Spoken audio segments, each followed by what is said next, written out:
Би тэр газрыг үнэхээр олсон юм болов. Энэ явдал яг хэдэн настай байгаад болсон гэдгийг би санахгүй байна. Харин бороотой өдөр байсан гэн л санаж байна. Манай гэрээ оролцоо байдаг гэснээр жижигхэн замаар би алхаж байсан. Би тэрээр замаар өдөр болго явдагаас болохоор дүүдээ нчиж битнэр гэсэн. Гэтэл тэр өдөр нэг болон тайраад ирэхдээ миний өмнө хэзээ чарч байгаагүй. Өмнө байдаггүй байсан урт өнгөл гарч ирсэн. Би энэ өмнөд хараагүй билүү гэж бодсон ч нэг их гайхаагүй.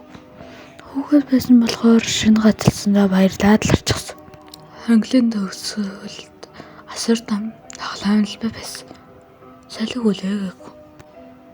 Шивүүд болохгүй. Гэтэ савлуур өөрөө маш удаанаар гахаж байлаа. Тэнд нэг ч хүн байгаагүй. Хүртлээ би ганцаараа биш юм шиг л мэдрэмж төрсөн.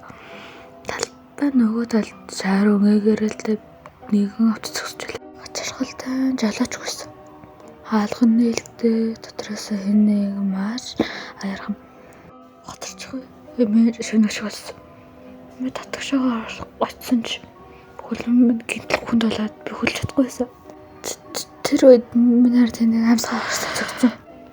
Эргэж харахад юусаа дахиад автобус руу харвал автобус алгалсан байлаа. Зөвхөн хос асфальт байгаад гүйж эхэлсэн. Англиар цад гарч ирэхэд бүх зүйл юм болсон байлаа. Нар хүртэл гарч ирсэн. Гэтэ очиод ээжтэй энэ тухай хэлсэн чинь ээж инээгээд манай тийм газар байдаггүй шүү дээ гэсэн. Маргааш нь би царайд буцаж хайсан. Тэр эргэл, тэр өнгөл, тэр тоглоомд л бай. Юу ч хийсэнгүй. Одоо хүртэл хаяа бороо орсны дараа тэр замаар алхахдаа би өөрөө ярихгүй тэр эргэлтийг хайдаг. Өшин зарина. Салхи хоогт байгаагүй мөртлөө хаа нэгтээ савлуур хаяархан ганхаж байгаа юм сонсогдох шүглдэг.